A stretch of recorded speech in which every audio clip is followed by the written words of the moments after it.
अस्सलामुअलैकुम वरहमतुल्लाहि वबरकातुहू। ख़वातीन व हज़रात, उम्मीद है कि अल्लाह के करम फ़ज़ल से आप तमाम अहल ख़ाना और तमाम लोग बख़ैरियत होंगे और ईद उल अज़हा अच्छी तरीके से मनाया होगा आपने। और आपसे गुजारिश भी है कि इस दफ़ा जानवर भी बहुत महंगे थे और काफ़ी लोगों ने क़ुरबानी नहीं की, तो आपसे गुजारिश है कि लोगों को भी अपनी खुशियों में शामिल करें और गोश्त उन तक भी पहुंचाएं जिनके यहाँ क़ुरबानी नहीं हुई है।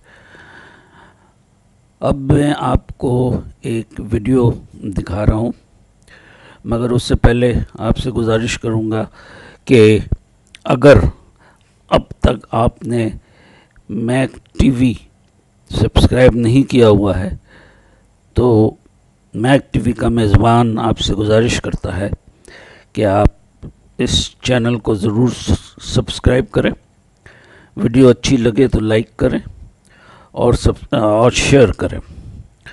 और अगर चैनल पसंद आता है आपको तो फिर दोस्तों और यारों और अज़ीज़ों में भी उनसे गुजारिश करें कि वो भी इस चैनल को सब्सक्राइब कर लें। जज़ाकल्लाह खैरन।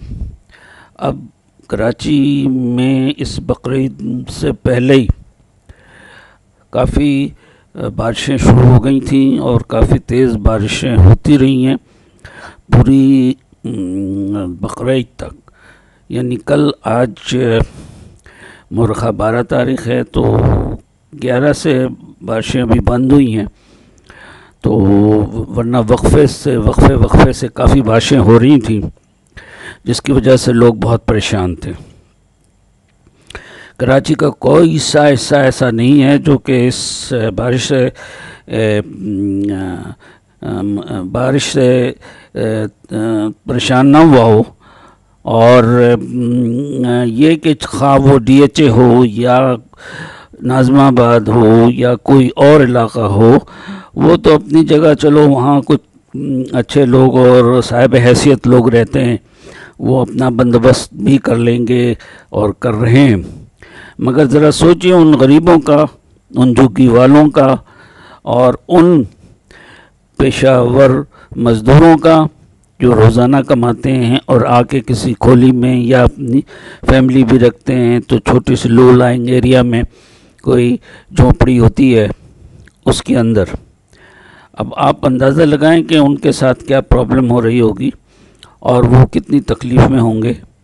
और उनकी जो ईद तो खैर उनकी वैसे ही कोई नहीं होती है, ना इस दफ़ा हुई है। बारिश ने उनको बड़ा परेशान किया रहा है और बल्कि कराची को अपने लपेट में लिए रखा है। ये बड़ी बदकिस्मती है कराची की कि इतने साल हो गए, हर किस्म के गवर्नमेंट आई और हर लोग पावर में रहे, हत्ता कि MQM और जो भी लोकल पार्टियां यहाँ की हैं या PPP या जो भी है, किसी ने कुछ नहीं किया इस शहर के लिए। सब लूट घसूट करते रहे और इस कराची को चूस कर लूट कर खाते रहे। अब तंग आकर पिछले इंतखाबात में यहाँ के लोगों ने, कराची के लोगों ने इस मौजूदा जो एक्स प्राइम मिनिस्टर हैं इमरान ख़ान, उनको अच्छी खासी तादाद में जितवाया और काफ़ी वोट डाले उनको इस उम्मीद पे कि शायद ये कराची के लिए कुछ करेंगे। मगर इनकी हुकूमत ने भी कितनी 11 अरब रुपए या पता नहीं कितने का इन्होंने अनाउंसमेंट तो कर दिया, उसके बाद धेला पैसा नहीं दिया इन्होंने कि इसके पर कुछ कार्रवाई हो सके, कुछ काम हो सके। और हकीकत कहा जाए तो सच्ची बात यह है कि जो पहले से मंसूबे चल रहे थे या शुरू किए थे पिछली गवर्नमेंट ने सही, वही कुछ मुकम्मल हुए, जैसे एक आध दो बस का, और ये उसके अलावा कोई डेवलपमेंट इस शहर में नहीं हुई है। कोई तवज्जो नहीं दी है किसी ने। हर किसी को बस अपना मुफाद ही अजीज़ होता है।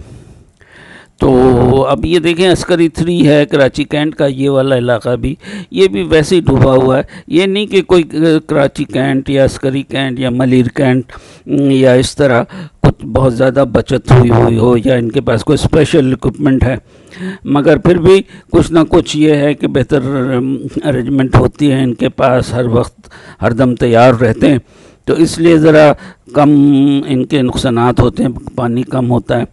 और मजबूरन देखें इसके बाद सिविल गवर्नमेंट को, आर्मी को कॉल करनी पड़ी, बुलाना पड़ा अपनी मदद के लिए, और वो फिर आर्मी लामहला आखिर में आई। और आर्मी ने फ़ौज, जिसको कि आजकल ज़रा लोग किसी वजह से थोड़े से नाखुश हैं, मगर यकीन रखें कि यही आर्मी है जो आपकी हर हाल में मदद करती है, हर मुसीबत के वक्त में आपके काम आती है, और आपके बचाव के लिए, पाकिस्तान के बचाव के लिए वो हर काम करते हैं, जो कि उनका अपना काम नहीं है। ये कहा भी जाता है, पॉलिटिशियंस भी कहते हैं कि उनको अपना काम करना चाहिए, बॉर्डर पे होना चाहिए। ठीक है, बॉर्डर पर भी होते हैं, और तुर्रे इम्तियाज़ ये कि उसके अलावा ये दूसरे काम सिविल गवर्नमेंट के भी कर रहे होते हैं जब इनको बुलाया जाता है। तो इस पे हमें इनका शुक्रगुज़ार होना चाहिए, और हमारी हुकूमत को चाहिए कि खुदारा कुछ ना कुछ करें। और आखिर में आपसे यही कहूँगा, अगर आपको वीडियो पसंद आई तो इसे लाइक करें, शेयर करें और लोगों में तक़सीम करें। जज़ाकल्लाह खैरन। अल्लाह हाफ़िज़।